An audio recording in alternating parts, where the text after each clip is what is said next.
Hello guys, good morning.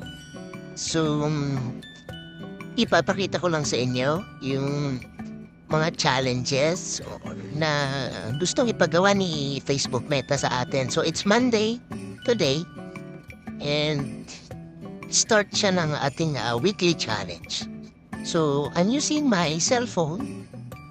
Yan, so kita niyo naman. Ito aking wall. Sinuwing personal Facebook.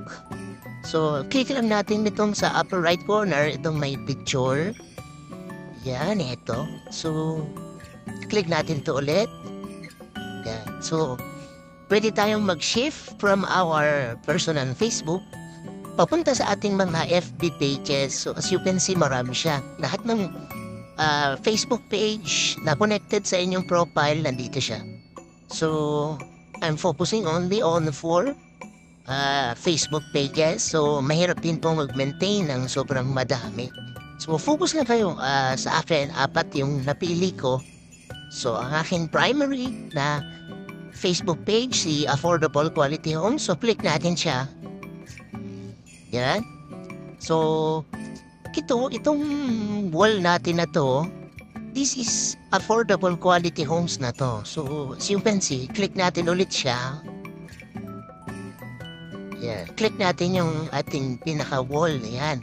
So, right now, meron tayong 7,100 likes and 8,500 followers. So, 2012 pa tong page na to, pero hindi ko kasi na-focusan. Kaya, yan. Hindi pa ganun kadami. Pero, yun. Tinatry natin na maging active ngayon. Diba? Kaya, dito sa FB page, sa Meta, so may mga weekly challenge tayo na ipapagawa si Facebook. So, paano pumunta doon? So, from the wall, yan, click natin pong upper right corner na to, yung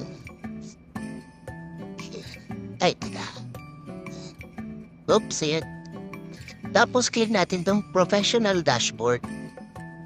Yan, click natin to.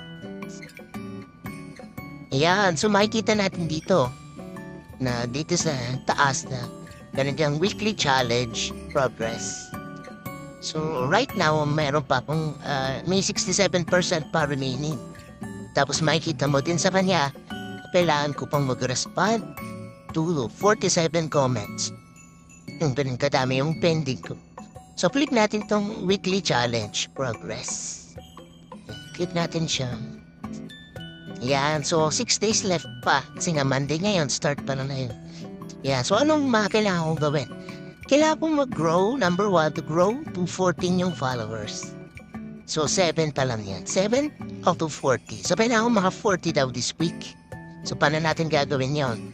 So yun nga, kailangan continuous yung pag-upload natin ng mga contents. It's either the video, photo, album, or anything na engaging sa ating mga followers, sa ating mga clients. The next challenge here, or task, na kailangan gawin is to create 11 new public posts. So far, meron akong 4 over 11. So, dali lang nito.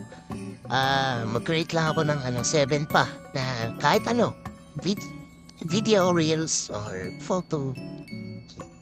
So, tapos na ako dito sa isa. Naka-reply na ako to 18 comments. Yeah. So, yun lang gusto ko ipakita sa inyo na every week meron tayong challenges na binibigay si Meta. So, click nyo lang siya dito. Pakita ko yung aking other page. Tingnan natin kung ano yun. So, bawat page, iba-iba yung challenge na binibigay ni Meta. So, ito yung aking second page, yung Kingsman Realty. So, click ko siya. Okay, again, click ko lang ulit yung sa taas. Ayan, tapos click ko yung professional dashboard. Ayan, so dito naman, 61% remaining pa ako. Yun lang yung pinapagawa sa akin this week. So check natin kung ano siya. 20 lang yung target ko dito. Sa kabila 40, diba? 0 out of 20.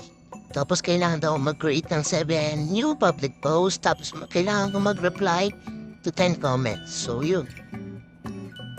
So, yun lang yung weekly challenge. So, syempre, mas maganda, mas ma-complete niyo siya every week. Tapos, bibigyan ka rin ni Meta ng next challenges na appropriate para sa page nyo, para mag-grow siya. So, yun lang guys. Thank you.